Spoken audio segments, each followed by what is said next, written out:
사랑과 은혜가 풍성하신 하나님 감사합니다. 우리를 주를 따라가는 군사로 세워주시고 이 땅의 모든 전쟁을 승리케 하시고 영원한 하늘의 영광을 우리에게 허락하시고 약속하여 주셔서 감사합니다. 아버지 하나님, 예수 그리스도를 붙들며 그 믿음으로 이 땅의 삶, 승리의 삶, 승리의 발걸음 걸어가게 하여 주셔서 우리에게 허락되어진 그 영원한 하늘의 영광을 누리는 하나님의 복된 자녀들 되게 하여 주옵소서. 오늘도 이 새벽에 또 귀한 찬양과 말씀으로 은혜를 사모하며 은혜를 누립니다. 오늘도 오늘 살아갈 수 있는 오늘 하루의 은혜를 우리에게 허락하여 주시옵소서. 오늘도 우리의 마음을 담고 우리의 기도와 간구를 주님 앞에 올려드릴 때에 아버지께서 기뻐 받으시며 하나님의 뜻 안에서 하나님의 때에 아름답게 이루어 주시옵소서. 감사드리며 살아계신 예수 그리스도의 이름으로 기도드립니다. 아멘. 하나님께서 우리에게 주시는 말씀입니다. 여호수아서 14장 1절에서 15절 말씀입니다. 여호수아서 14장 1절에서 15절 말씀 함께 보겠습니다.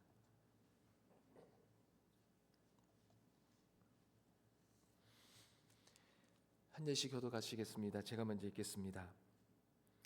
이것은 이스라엘 자손이 가나안 땅에서 받은 기업 곧 제사장 엘르아살과 눈의 아들 여호수아와 이스라엘 자손 지파의 족장들이 분배한 것이니라.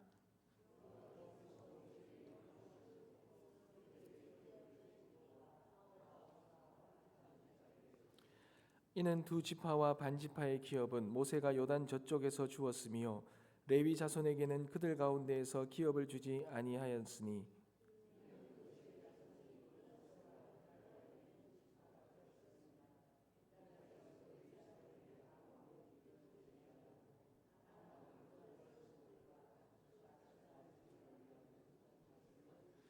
이스라엘 자손이 여호와께서 모세에게 명령하신 것과 같이 행하여 그 땅을 나누었더라.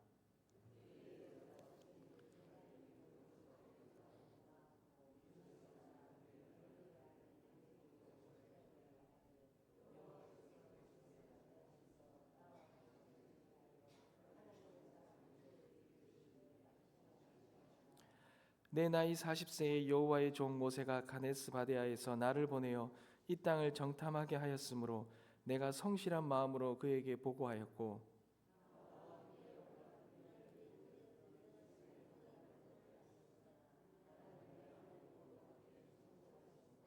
그날에 모세가 맹세하여 이르되 내가 내 하나님 여호와께 충성하였은즉 내 발로 밟는 땅은 여호와 영원히 너와 내 자손의 기업이 되리라 하였나이다.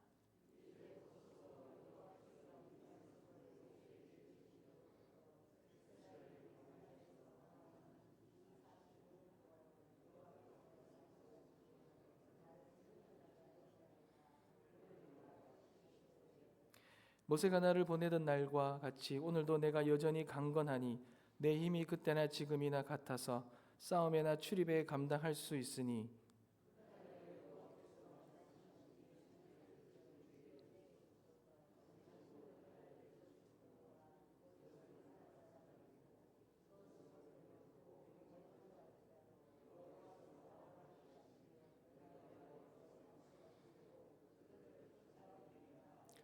여호수아가 여분네의 아들 갈렙을 위하여 축복하고 헤브론을 그에게 주어 기업을 삼게 하며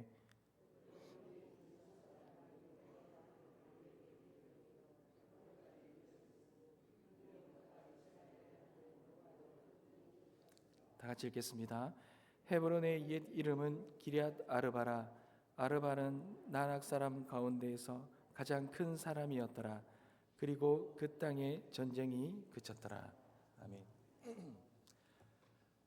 사랑하는 성도 여러분, 오늘 본문은 제사장 엘르아살과 또 여호수아와 지파의 족장들을 중심으로 이제 본격적으로 요단 서쪽 땅 분배가 이제 시작되었습니다. 그런데 여기서 땅을 분배하는 데 있어서 눈에 띄는 게 하나 있는데요. 그 땅을 분배하는 데 사용된 방법입니다. 바로 이 제비뽑기입니다. 여러분, 이 방법은 사실은 이미 하나님께서 모세에게 이미 명령하신 말씀입니다.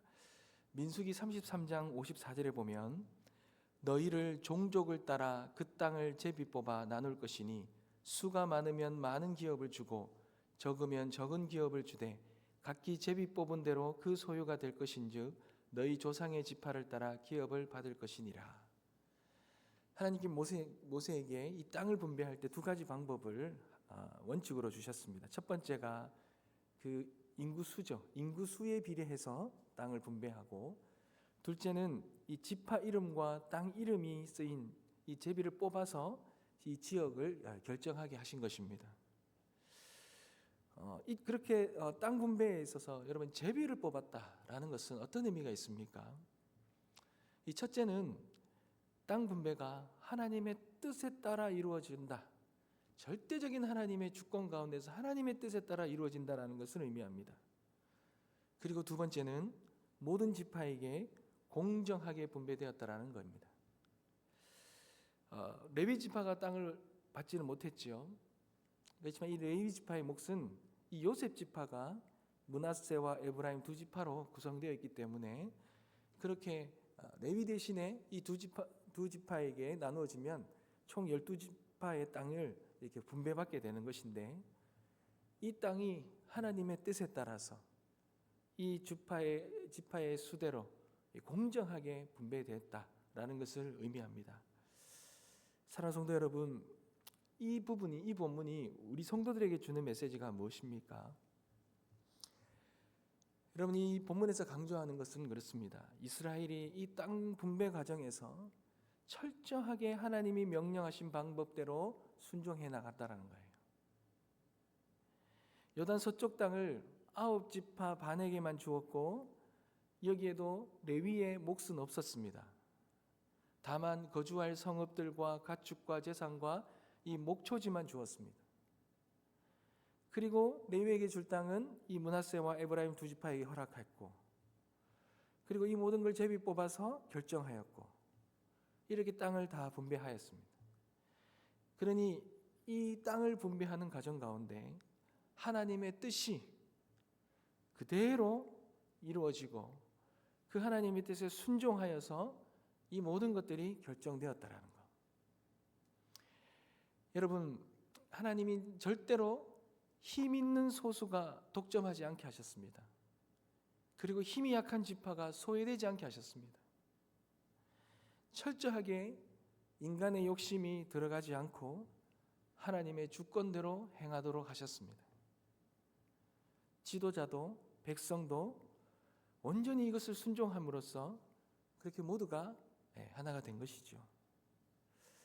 여러분, 땅을 주었다라는 말은 하나님의 선물입니다. 여러분, 선물에서 가장 중요한 게 무엇이겠습니까? 주는 사람의 뜻입니다. 그리고 받는 사람은 그것에 감사하고 받을 뿐이죠. 여러분, 이 제비를 뽑는 방식에서 결과가 마음에 들지 않고 이 땅 분배를 불공평하게 생각하는 사람이 여러분 없었겠습니까? 있었습니다. 분명히 있었을 것입니다.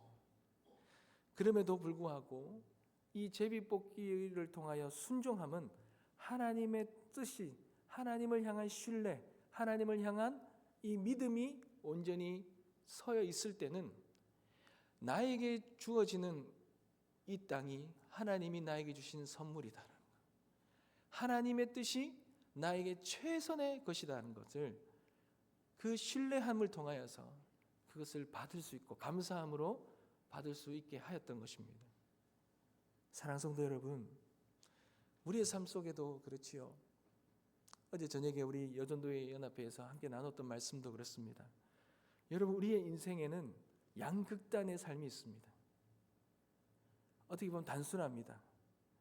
날 때가 있으면 죽을 때가 있고, 기쁠 때가 있으면 슬플 때가 있고, 올라갈 때가 있으면 낮아질 때가 있고, 모든 삶에는 이 두 양극단의 삶이 교차대로 이루어지고 있는 것이죠. 그러나 그때가 언제인지는 우리 알지 못합니다. 이 모든 것은 하나님의 주권 가운데 우리의 삶 속에 이루어집니다. 그러나 분명한 것은 이 삶의 우리의 인생 속에 양극단의 인생의 삶에 우리 속에 있다라는 거죠. 그러니 내가 높아졌을 때는 낮아질 때가 있다는 걸 알고 절대로 교만하지 않고 겸손해야 되겠지요. 내가 내려가고 낮아지고 밑바닥일 때는 절대로 낭망하거나 절망할 필요가 없습니다. 왜요? 하나님이 또한 높여주시고 세워주실 때가 있다라는 거죠. 그러니 내 인생 속에 지금 낮아져 있고 어렵고 힘들고 아픔이 있다 할지라도 이 모든 것들이 하나님 주권 가운데 이루어진다는 것을 믿고 신뢰한다면 나의 이 삶의 순간도 감사함으로 받을 수 있겠지요. 사랑하는 성도 여러분, 이스라엘 백성들이 땅을 분배한다는 기업입니다. 이 기업은 영원히 자손 대대로 한번 결정되면 끝까지 가는 거예요. 근데 그 모든 것들이 제비를 뽑아 결정되었을 때 조금 작은 땅을 받거나 조금 보기에 좋지 않은 땅을 받거나 보기에 원치 않은 다른 걸 비교했을 때 다른 거에 비해서 좀 초라해 보일 때는 사람에게는 불평한 마음이 있겠죠. 그러나 그때에도 이 모든 것을 결정하시고 이루시는 분은 하나님이시라라는 절대적인 믿음이 있다면 하나님이 이 땅을 나에게 주신 것, 내 삶을 이렇게 인도하시는 것, 이 모든 것이 나를 향한 하나님의 최고의 선물이다라는 그것을 믿음으로 받기에 감사하며 살아갈 수 있으리라 믿습니다. 하나님이 우리의 삶을 통치하시고 다스리십니다. 절대적인 주권이 있으십니다. 그 믿음으로 오늘도 우리에게 주어지는 그런 모든 삶을 감사함으로 살아가는 그러한 하나님의 거룩한 백성 되시기 주님의 이름으로 축복합니다. 여러분 오늘 한 본문 한 말씀이 또 너무 중요한 말씀이라서 한번 좀 더 나누면요. 여러분 6절부터는 이 갈렙에 대한 이야기가 나옵니다. 여러분 갈렙은 가데스 바네아에서 이 모세를 통하여 하나님 앞에 약속을 받았습니다. 그 헤브론 땅을 하나님께서 주신 거죠. 그런데 여러분 이 땅을 하나님이 약속을 하셨는데 하나님의 때는 늘 그런 것 같아요. 금방 주실 것 같은데 45년이라는 시간이 지나갔습니다. 여러분 이 정탐은요, 가나안 정탐은 출애굽 후에 2년이 지나고 정탐이 이루어졌습니다. 그때에 이 이스라엘 백성들의 마음을 낙심케 한 10명의 정탐꾼은 낙심케 했습니다. 그러나 이 여호수아와 갈렙은 그렇지 않았죠. 그 땅을 향한 하나님의 마음을 품었고 이 땅을 향한 하나님의 약속을 붙들었습니다.